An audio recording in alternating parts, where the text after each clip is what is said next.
شرور أنفسنا ومن سيئات أعمالنا من يهده الله فلا مضل له ومن يضلله فلا هادي له وأشهد أن لا إله إلا الله وأشهد أن محمدًا عبده ورسوله الذي أرسله بالحق بشيرا ونذيرا يا أيها الذين آمنوا اتقوا الله حق تقاته ولا تموتن إلا وأنتم مسلمون يا أيها الناس اتقوا ربكم الذي خلقكم من نفس واحدة وخلق منها زوجها وبث منهما رجالا كثيرا ونساء واتقوا الله الذي تساءلون به والأرحام إن الله كان عليكم رقيبا يا أيها الذين آمنوا اتقوا الله وقولوا قولا سديدا يصلح لكم أعمالكم ويغفر لكم ذنوبكم ومن يطع الله ورسوله فقد فاز فوزا عظيما أما بعد فإن خير الحديث كتاب الله وخير الهدي هدي محمد صلى الله عليه وسلم وشر الأمور محدثاتها وكل محدثة بدعة وكل بدعة ضلالة وكل ضلالة في النار وقد قال الله تبارك وتعالى في القرآن المجيد والفرقان الحميد أعوذ بالله من الشيطان الرجيم من همزه ونفخه ونفسه بسم الله الرحمن الرحيم قاف والقرآن المجيد بل عجبوا أن جاءهم منذر منهم فقال الكافرون هذا شيء عجيب أإذا متنا وكنا ترابا ذلك رجع بعيد قد علمنا ما تنقص الأرض منهم وعندنا كتاب حفيظ بل كذبوا بالحق لما جاءهم فهم في أمر مريج وقال تعالى وأعاشروهن بالمعروف فإن كرهتموهن فعسى أن تكرهوا شيئا ويجعل الله فيه خيرا كثيرا عن عائشة رضي الله عنها قالت قال رسول الله صلى الله عليه وسلم خيركم خيركم لأهله وأنا خيركم لأهلي رب اشرح لي صدري ويسر لي أمري واحلل عقدة من لساني يفقه قولي رب زدني علما اللهم رب زدني علما اللهم ألهمني رشدي وأعذني من شر نفسي آمین۔ حاضرین جمعہ، ہر قسم کی حمد و ثنا، بڑائی و کبریائی، تعریف و تسبیح اللہ وحدہ لا شریک خالق کائنات مالک ارض و سما کے لیے لائق و زیبا ہے، جس نے ہر چیز کو جوڑا جوڑا پیدا کیا۔ بیش بہا درود و سلام ہو پیارے نبی جناب محمد رسول اللہ صلی اللہ علیہ وسلم پر، جو اس کائنات کے لیے رحمت بن کر تشریف لائے۔ اللہم صلی علی محمد وعلی آل محمد کما صلیت علی ابراہیم وعلی آل ابراہیم انکا حمید مجید۔ اللہم بارک علی محمد وعلی آل محمد کما بارکت علی ابراہیم وعلی آل ابراہیم انکا حمید مجید۔ محترم حاضرین، اس دنیا کا سب سے پہلا رشتہ یہ ماں باپ کا رشتہ نہیں ہے، بھائی بہن کا رشتہ نہیں ہے، بلکہ دنیا کا سب سے پہلا رشتہ میاں بیوی کا رشتہ ہے۔ آدم علیہ السلام اور ان کی بیوی حوا علیہ السلام، یہ دنیا کا سب سے پہلا رشتہ ہے جو اس دنیا کے اندر پیدا کیا گیا۔ اس رشتے کے بعد پھر بہت سارے رشتے وجود میں آئے، ماں باپ کا رشتہ، بھائی بہن کا رشتہ، اور بھی بہت سارے رشتے وجود میں آئے۔ میاں اور بیوی یہ اللہ کی نعمتوں میں سے ایک عظیم نعمت ہے۔ اللہ تعالیٰ نے ایک کو دوسرے کا سکون قرآن کے اندر قرار دیا ہے۔ وَمِنْ آیَاتِهِ، یہ اللہ کی نشانیوں میں سے ایک نشانی ہے کہ اللہ تعالیٰ تمہیں میں سے تمہاری بیویوں کو پیدا کیا، لتسکنوا الیہا، تاکہ تم اپنی بیویوں سے سکون حاصل کرو، وجعل بینہم مودۃ ورحمہ، اور اللہ تعالیٰ نے تم دونوں کے درمیان محبت اور رحمت کو ڈال دیا۔ یہ اللہ تعالیٰ نے اس کو ایک نشانی کہا ہے۔ لیکن ہمارے معاشرے کے اندر یہ دیکھا جاتا ہے کہ مرد اپنے آپ کو حاکم سمجھتا ہے اور عورت پر ظلم کرنے لگتا ہے، جبکہ شریعت کی نگاہ میں جتنا مرد کا حق ہے اتنا ہی عورت کا حق ہے۔ اللہ تعالیٰ نے قرآن کے اندر فرمایا الرجال قوامون علی النساء، کہ مرد عورتوں پر حاکم ہیں، عورتوں پر قوام ہیں۔ اس کو دلیل بنا کر عورت کو ظلم کی چکی میں پیسا جاتا ہے۔ ہم معاشرے کے اندر دیکھتے ہیں کہ عورت پر اس وقت سے ہی ظلم کیا جاتا ہے جب لڑکے کے گھر والے رشتہ دیکھنے کے لیے اس کے پاس جاتے ہیں۔ کسی کی بیٹی جوان ہوتی ہے اور لڑکے والے رشتہ دیکھنے کے لیے جاتے ہیں تو اس انداز سے رشتہ دیکھا جاتا ہے، اور اس انداز سے لڑکی کو دیکھا جاتا ہے کہ وہ ایک لڑکی کو نہیں بلکہ کسی بکری کو دیکھ رہے ہو۔ لڑکی کے دانت دیکھے جاتے ہیں، اس کے بال دیکھے جاتے ہیں، اس کے ہاتھ اور پیر دیکھے جاتے ہیں، اس کے چلنے کی چال دیکھی جاتی ہے، اور پتہ نہیں کیا کیا لوگ دیکھتے ہیں۔ اسی وقت سے ایک لڑکی ظلم کا شکار ہوتی ہے اور وہ اپنے دل پر پتھر رکھ کر سب کچھ سہتی ہے۔ جیسے بچے والے اس سے کہتے ہیں وہ کام کرنے تیار ہو جاتی ہے، دانت بتاتی ہے، ہاتھ بتاتی ہے، بال بتاتی ہے، پتہ نہیں اور کیا کیا عورتیں دیکھتے ہیں، اور سب کچھ بتانے کے بعد پھر صرف اس بنیاد پر کہ لڑکے کے دادی کو یہ پسند نہیں ہے، لڑکے کے خالہ کو یہ پسند نہیں ہے، اور اس کا انکار کر دیا جاتا ہے۔ تو آپ سوچتے ہیں کہ ایک لڑکی پر کیا کیا مصیبت آتی ہوں گی جب سب کچھ دیکھ کر ایک بہانے کے تحت کہ بس ہمارے خاندان میں بھائی لڑکا شادی کرنا ہے تو دادی کا اس میں جو ہے کیا رول ہے، دادی کو اگر لڑکی پسند نہیں تو اس میں جو ہے لڑکی کا کیا قصور ہے۔ گھر میں سب کو پسند ہے، جو شادی کرنا چاہتا ہے اس کو لڑکی پسند ہے، ایک گھر کے کسی فرد کو پسند نہیں تو اس کو رد کر دیا جاتا ہے۔ تو یہ لڑکی شادی سے پہلے ہی ظلم کا شکار ہو جاتی ہے، اور جب شادی کر کے بیاہ کر کے جب لڑکی آتی ہے تو شادی کے دن ہی ایک الگ ہی رواب ہوتا ہے لڑکے والوں کا، ہم بچے والے ہیں، ہم لڑکے والے ہیں، اور لڑکی والے ظلم و ستم سہتے ہیں۔ لڑکی کے رشتہ دار، لڑکی کی ماں لڑکے والوں کے ہر خواہشات پر عمل کرتے ہیں۔ یہ ہمارے معاشرے کے اندر جو ہو رہا ہے، میں اس کی تھوڑی سی جھلکیاں آپ کے سامنے پیش کر رہا ہوں کہ کس طرح یہ مرد ظالم ہوتے ہیں اور ایک عورت پر ظلم کرتے ہیں اور اس کو ظلم کا نشانہ بناتے ہیں، جبکہ نبی اکرم صلی اللہ علیہ وسلم نے فرمایا کہ تم میں سب سے بہتر وہ ہے جو اپنے گھر والوں کے ساتھ بہتر ہو۔ آپ صلی اللہ علیہ وسلم نے ایک پیمانہ دیا کہ بہتر آدمی وہ نہیں جو لوگوں کے درمیان بہتر ہو، لوگ اس کی تعریف کریں، لوگوں کے درمیان اس کی واہ واہ ہو، بلکہ جو روایت ہے غالباً بخاری کی روایت ہے، عائشہ رضی اللہ عنہ اس حدیث کی راوی ہے، ان عائشہ رضی اللہ عنہ قالت قال رسول اللہ صلی اللہ علیہ وسلم خیرکم خیرکم لأہلہ وانا خیرکم لأہلی۔ آپ صلی اللہ علیہ وسلم نے ایک پیمانہ بتا دیا، ایک میزان آپ نے دے دیا کہ بہتر کون ہو سکتا ہے، انسانوں میں سب سے بہتر کون ہے، جس کے پاس عہدہ ہے، مال ہے، دولت ہے، کوئی پوسٹ ہے، جس کے دوست زیادہ ہیں، جس کا بزنس بڑا ہے، وہ بہتر ہے؟ یا پھر آپ نے فرمایا کہ بہتر وہ ہے جو اپنے اہل و عیال کے ساتھ بہتر ہو، جو اپنے بیوی کے ساتھ بہتر ہو، وہ کائنات کا سب سے بہتر انسان ہے، جس کی تعریف اس کی بیوی کرے کہ میرے شوہر سب سے اچھے اخلاق کے مالک ہے۔ آپ صلی اللہ علیہ وسلم نے فرمایا وہی انسان سب سے بہتر ہے۔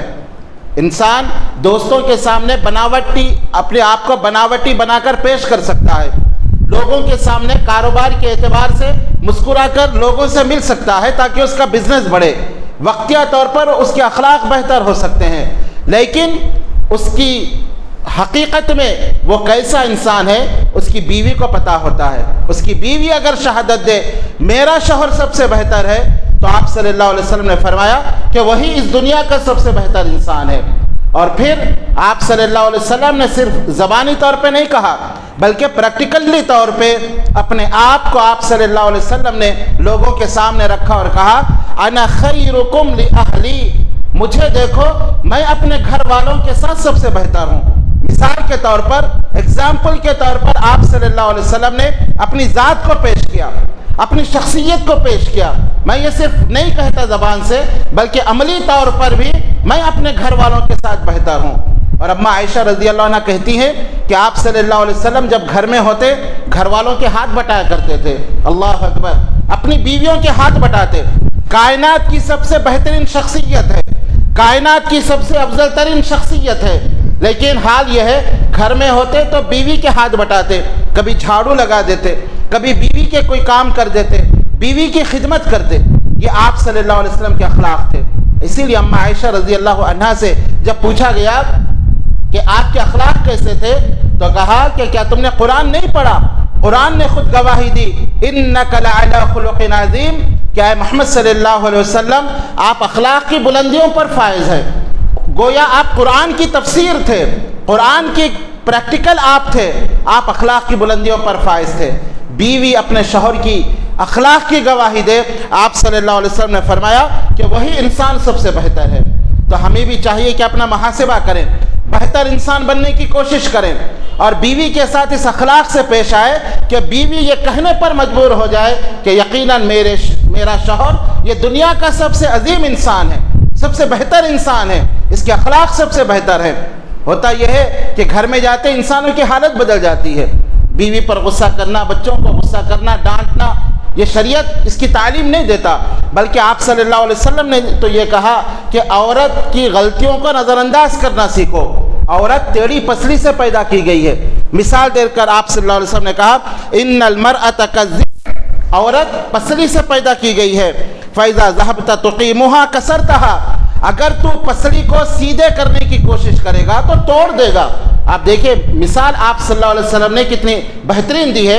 انسان کے جسم میں جو پسلی ہوتی ہے وہ ٹیڑھی ہوتی ہے، آپ نے کہا کہ اگر تم اس کو سیدھی کرنے کی کوشش کرو گے، توڑ دو گے، نقصان اٹھاؤ گے، سیدھا نہیں کر سکتے۔ وَإِن تَرَكْتَهَا، اور اگر اس کو چھوڑ دو اور اس سے فائدہ اٹھانا چاہو تو اس ٹیڑھی پسلی سے تم فائدہ اٹھا سکتے ہو۔ جسم میں پسلی ٹیڑھی ہوتی ہے، انسان فائدہ اٹھا رہا ہے، اگر اس پسلی کو کوئی یہ سوچے میں سیدھی کروں گا، توڑ دے گا، نقصان ہو جائے گا۔ تو آپ صلی اللہ علیہ وسلم نے کہا کہ یہ عورت بھی یہ ٹیڑھی پسلی سے پیدا کی گئی ہے۔ کچھ نہ کچھ عورت کے اندر کچھ عیب ہوتا ہے، کچھ نہ کچھ اس کے اندر سستی اور کاہلی ہوتی ہے۔ تم اس کے اس سستی اور کاہلی اور اس کے اس ٹیڑھے پن سے تم فائدہ اٹھاؤ، تم خوشگوار زندگی گزارو۔ اگر اس کی ایک ایک غلطی کی اصلاح کرنے کی کوشش کرو گے، ایک ایک غلطی پر اس کو ٹوکنے لگو گے تو ہوگا کیا؟ کسرتا، تم توڑ دو گے، طلاق ہو جائے گی، خلا ہو جائے گی، عورت الگ ہو جائے گی، تم اس کو سیدھا نہیں کر سکتے۔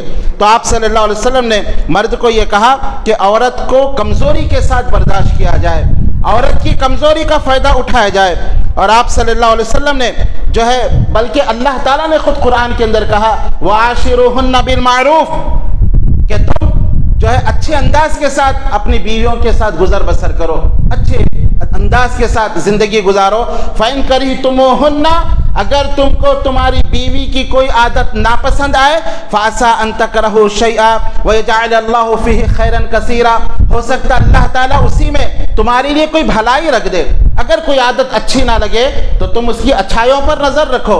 یہ تو ہو نہیں سکتا کہ ایک عورت پوری کی پوری بری ہو، اس کی عادتیں خراب ہو، آپ کو اس کی کوئی عادت پسند نہ ہو، فوراً اس کی اچھی عادت پر آپ نگاہ ڈالو، دیکھو کہ اس کی کون سی عادت اچھی ہے، اس اچھی عادت کو یاد کر کے اس عورت کے ساتھ بھلائی کا معاملہ کرو، اس عورت کے ساتھ خیر کا معاملہ کرو۔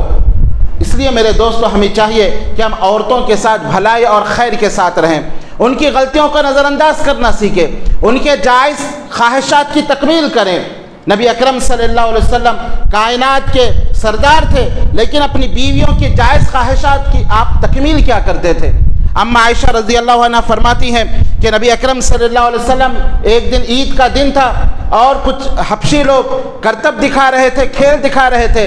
میں نے آپ صلی اللہ علیہ وسلم سے خواہش ظاہر کی کہ میں ان کا کھیل دیکھوں گی۔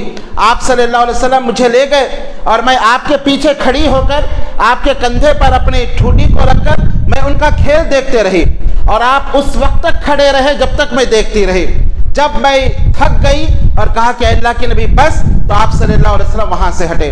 عائشہ رضی اللہ عنہا یہ حدیث بیان کر کے اپنے زمانے کے شوہروں سے کہا کرتی تھی کہ لوگو، یہ تو اللہ کے نبی تھے، کائنات کے سید ولد آدم تھے، وہ میرے خواہشات کا اس قدر خیال رکھتے تھے، تو تم اپنی بیویوں کی خواہشات کا بھی اسی طرح احترام کرو، ان کے جائز خواہشات کی تکمیل کرو اور ان کے اسی طرح ان کی خواہشات کا احترام کرو.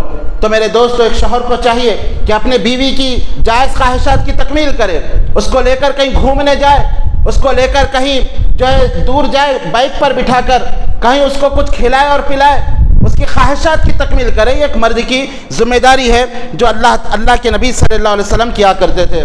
بلکہ آپ صلی اللہ علیہ وسلم نے اپنی بیوی پر مال خرچ کرنے کو یہ سب سے بہتر صدقہ کہا ہے. ایک انسان اپنی بیوی کی خواہش پوری کرتا ہے، اس پر اپنا مال خرچ کرتا ہے، فرمایا کہ یہ اللہ کے نزدیک صدقے کے برابر ہے. بلکہ مسلم کے ایک حدیث میں آپ صلی اللہ علیہ وسلم نے 4 دیناروں کا ذکر کیا ہے. 1 دینار ایک انسان اللہ کے راہ میں خیرات کرتا ہے، فی سبیل اللہ، جہاد میں 1 دینار خرچ کرتا ہے. دوسرا دینار غریبوں اور مسکینوں پر خرچ کرتا ہے.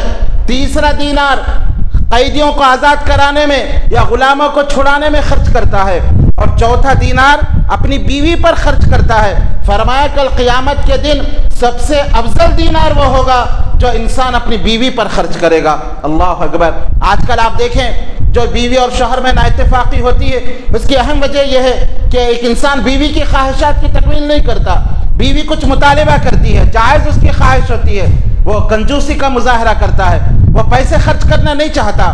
اور بعض لوگ تو ایسے ہوتے ہیں کہ دنیا میں لوگوں کی واہ واہ کے لیے غیروں پر تو بہت زیادہ مال لٹاتے ہیں، لیکن اپنی بیوی کی خواہشات کی تکمیل نہیں کرتے.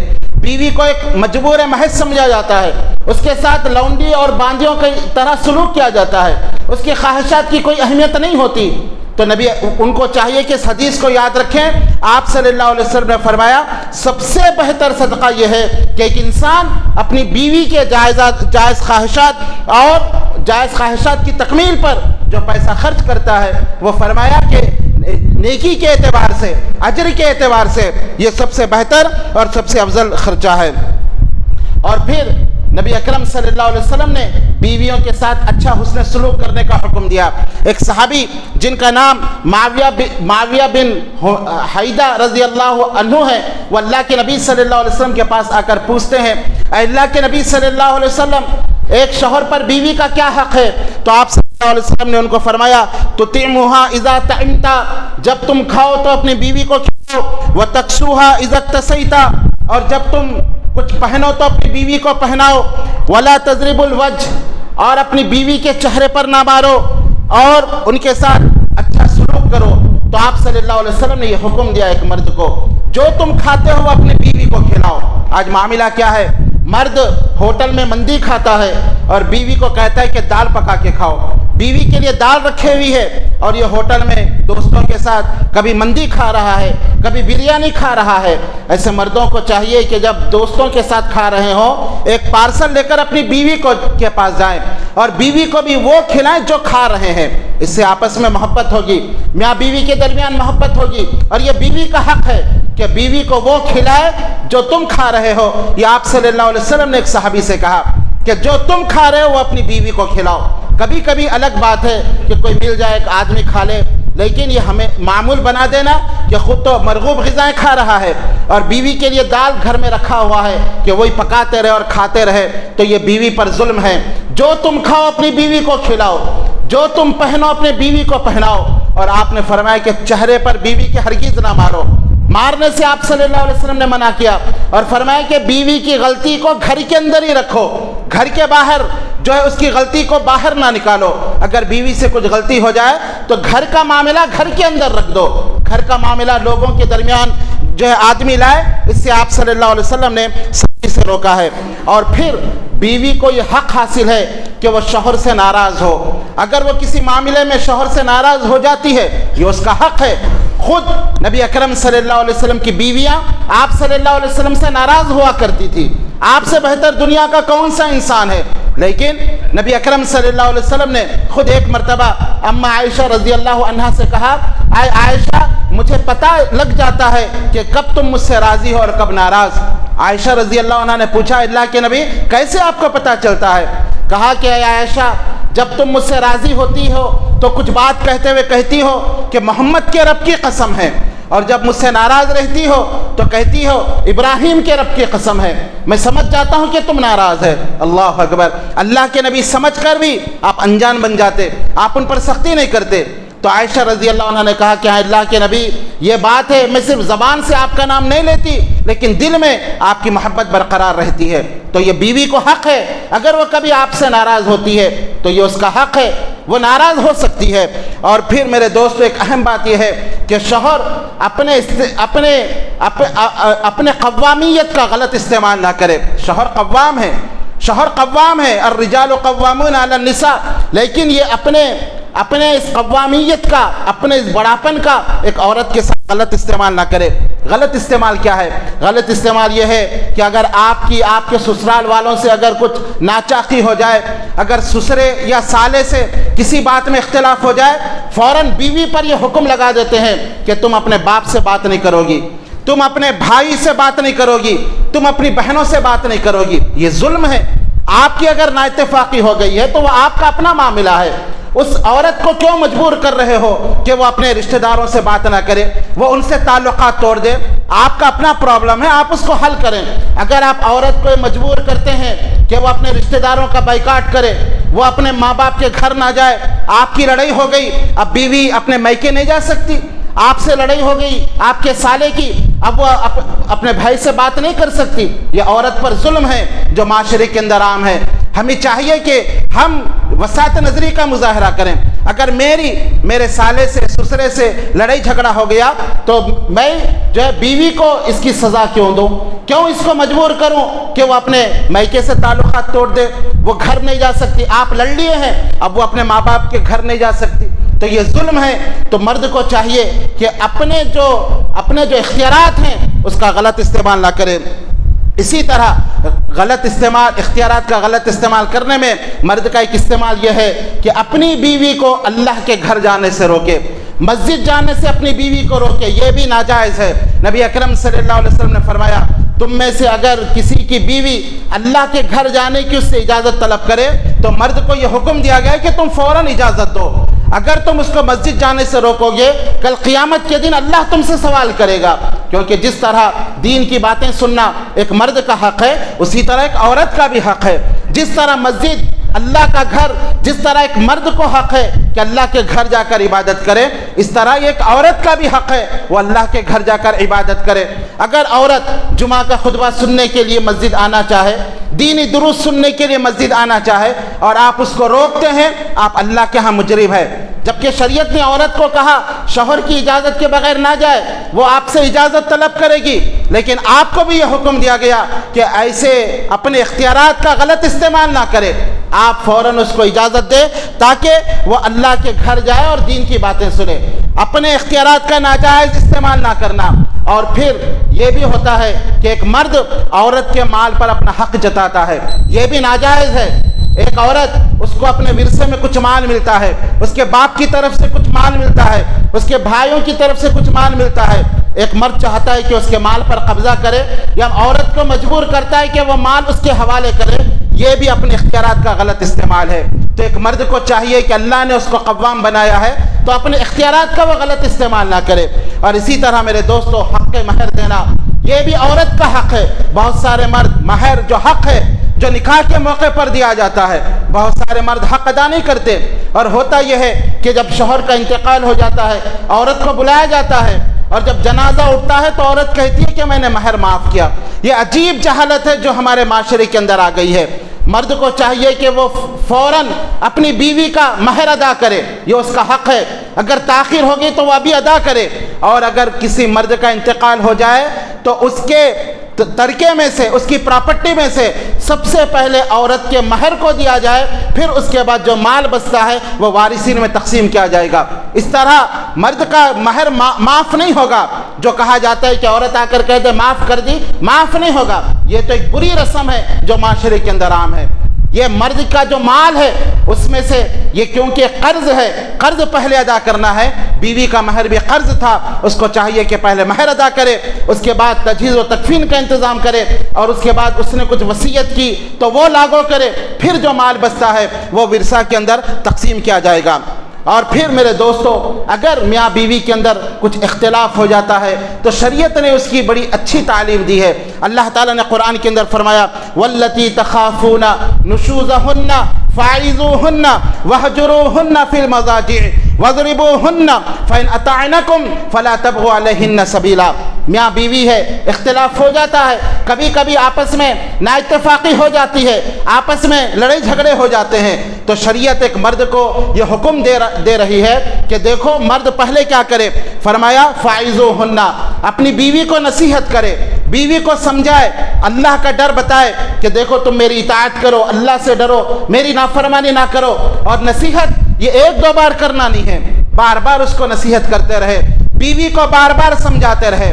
فرمایا کہ اگر نصیحت کرنے پر بھی بیوی اطاعت نہیں کرتی، نصیحت کرنے کے باوجود لڑائی جھگڑے ختم نہیں ہوتے، تو دوسرا اسٹیپ شریعت یہ دیتا ہے فاعظوہن واہجروہن فی المضاجع، کہ بستر کو الگ کر دیا جائے۔ بستر الگ کرنے کا مطلب یہ نہیں کہ بستر پورا الگ کر دیا جائے، بلکہ اس کا مطلب یہ ہے کہ بستر پر آپ کروٹ بدل کر سو جائیں، اس کی طرف توجہ نہ دیں، ہم بستری سے دور رہیں تاکہ وہ آپ کی بات کو مان لے، آپ کی بات کو سن لے اور اختلاف ختم ہو جائے۔ فرمایا کہ اگر اس کے بعد بھی بیوی آپ کی اطاعت نہیں کرتی، لڑائی جھگڑے ختم نہیں ہوتے، فرمایا تیسرا طریقہ یہ ہے واضربوہن، بیوی کو مارا جائے، اور مارنے کا مطلب یہ نہیں کہ زور سے مارا جائے بلکہ ہلکی مارا جائے۔ عبداللہ بن عباس رضی اللہ عنہ جو مفسر قرآن ہیں، قرآن کی جو تفسیر کرتے ہیں، وہ فرماتے ہیں واضربوہن کا مطلب یہ ہے کہ عورت کو مسواک سے مارا جائے۔ اللہ اکبر، مسواک سے کیا مار لگے گا، کتنی اس کو تکلیف ہوگی۔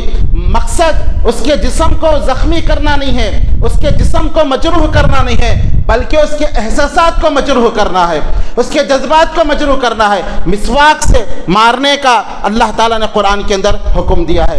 تو جو لوگ اپنی عورتوں کو مارتے ہیں وہ یقیناً اس دنیا کے سب سے بدترین لوگ ہیں، برے لوگ۔ اللہ کے نبی صلی اللہ علیہ وسلم نے خود کہا، ایک مرتبہ نبی اکرم صلی اللہ علیہ وسلم جب مدینہ پہنچے، صحابہ کرام نے آپ صلی اللہ علیہ وسلم سے شکایت کی کہ ہماری عورتیں ہماری نافرمان ہو گئی ہیں، ہم کو ستا رہی ہیں، تو آپ صلی اللہ علیہ وسلم نے مارنے کا حکم دیا۔ مرد بہت زیادہ جو ہے پتہ نہیں کب سے تپے ہوئے تھے، جیسے ہی حکم ملا مردوں نے پٹائی شروع کر دی۔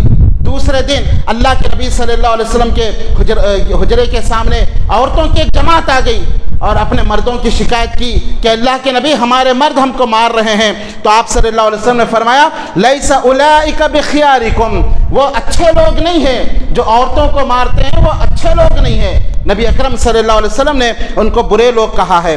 اس لیے میرے دوستو ہمیں چاہیے کہ عورت کے جذبات کا خیال رکھیں۔ عورت نرم و نازک ہوتی ہے۔ نبی اکرم صلی اللہ علیہ وسلم نے عورت کو شیشے سے تشبیہ دی ہے، عورت کو گلاس سے تشبیہ دی ہے۔ جس طرح ایک شیشے کی ہم حفاظت کرتے ہیں، ایک شیشے کی چیز کا ہم جتن کرتے ہیں، اس کو احتیاط سے رکھتے ہیں، نبی نے کہا کہ ایک عورت کو بھی اسی طرح اس کو ایک احتیاط سے رکھا جائے۔ شیشے کی آپ نے مثال دی، جس طرح شیشہ جب ٹوٹ جاتا ہے تو جڑ نہیں سکتا، تو عورت کا دل یہ بھی شیشے کی مانند ہوتا ہے، عورت کا دل یہ بھی ایک کانچ کی طرح ہوتا ہے۔ اگر عورت کے دل کو توڑ دو گے تو پھر یہ دل نہیں جڑے گا۔ عورت اسی طرح ظلم سہتے سہتے زندگی گزارے گی، اس لیے کہ عورت مظلوم ہے۔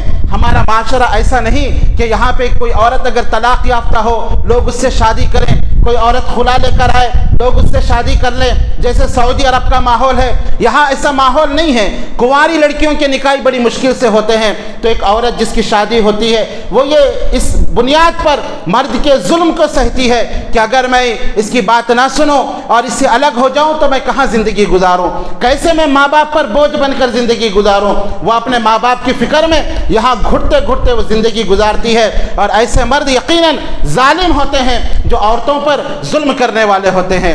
اس لیے میرے دوستو عورتوں پر ظلم کرنے سے بچو۔ عورت اگر کوئی بات کہہ دے اس کو نظر انداز کرو، عورت اگر کوئی برا بھلا کہہ دے آپ اس کو برداشت کرو۔ عورت کیا کر سکتی ہے؟ مرد اگر ناراض ہو، مرد مار سکتا ہے، عورت مار نہیں سکتی۔ مرد اگر عورت پہ ناراض ہو، عورت نان و نفقہ بند کر سکتا ہے، کھانا پینا بند کر سکتا ہے، عورت کھانا پینا بند نہیں کر سکتی۔ زیادہ سے زیادہ عورت اپنی زبان سے کچھ الفاظ کہہ دیتی ہے، زیادہ سے زیادہ اپنی زبان سے اپنے غصے کا اظہار کرتی ہے۔ مرد کو چاہیے کہ وہ اس کمی کو برداشت کرے اور یہ سوچے کہ عورت مظلوم ہے، کبھی کچھ کہہ رہی ہو تو وہ برداشت کرنا سیکھے۔ عمر رضی اللہ عنہ خلیفۃ المسلمین ہے، ایک صحابی اپنی بیوی کی شکایت لے کر عمر رضی اللہ عنہ کے پاس جاتے ہیں تاکہ اپنی بیوی کی زبان درازی کی شکایت کریں، لیکن جب جاتے ہیں تو معاملہ الٹا رہتا ہے۔ وہاں عمر رضی اللہ عنہ کی بیوی ان کو باتیں کر رہی ہے، ان کے اوپر غصہ ہو رہی ہے، اور عمر رضی اللہ عنہ اپنے چہرے کو نیچے کر کے اس کی باتیں سن رہے ہیں۔ ان کو بڑا تعجب ہوا کہ امیر المومنین ہیں، 22 لاکھ مربع میل پر حکومت کرنے والے، بیوی سنا رہی ہے اور یہ سن رہے ہیں۔ اور جیسے انہوں نے یہ معاملہ دیکھا پلٹ کر جانے لگے۔ عمر رضی اللہ عنہ نے بلایا اور کہا میرے بھائی تم آئے تھے اور بغیر کچھ کہے تم جا رہے ہو۔ کہا جس مقصد سے آیا تھا وہ میں نے دیکھ لیا ہے، وہ اب آپ کے بس کی بات نہیں۔ جو مسئلہ لے کر میں آپ کے سامنے آیا تھا آپ ہی اس مسئلے کے شکار ہیں، آپ ہی پریشان ہیں، میرا مسئلہ آپ کیا حل کریں گے؟ تو عمر رضی اللہ عنہ نے کہا کہ دیکھو یہ میری بیوی ہے جو میرے کپڑے دھوتی ہے، مجھے کھانا پکا کے کھلاتی ہے، میرے بچوں کو دودھ پلاتی ہے، میرے گھر کی صاف صفائی کرتی ہے، میرا خیال رکھتی ہے۔ اگر وہ یہ سب کچھ کرتے ہوئے 2-4 باتیں مجھے سنا دے تو اس سے کیا فرق پڑتا ہے؟ تو عمر رضی اللہ عنہ نے اس صحابی کو نصیحت کی کہ تمہارا ہر کام یہ کر رہی ہے، نہ تم اس کو کھانا پکانے کی کوئی تنخواہ دیتے ہو، نہ جو ہے کپڑے دھونے کی کوئی مزدوری دیتے ہو، بچے کو دودھ یوں ہی پلا رہی ہے، تمہارے ہر آرام و سکھ کا خیال رکھتی ہے۔ اگر یہ 2-4 باتیں تم کو سنا دے تو اس میں کیا بری بات ہے؟ کبھی کبھی اس کی بات سن لیا کرو۔ اس طرح میرے دوستو عمر رضی اللہ عنہ نے اس طرح اس آدمی کو سمجھایا۔ تو ہمیں بھی چاہیے کہ عورت کے اوپر کبھی ہاتھ نہ اٹھائیں، عورت کو نہ ماریں، عورت کی زبان درازی کو برداشت کریں، محبت کے ساتھ اس کے ساتھ حسن سلوک سے پیش آئیں، اس کا خیال رکھیں۔ نبی اکرم صلی اللہ علیہ وسلم نے مارنے والے مردوں کو ناپسند کیا ہے۔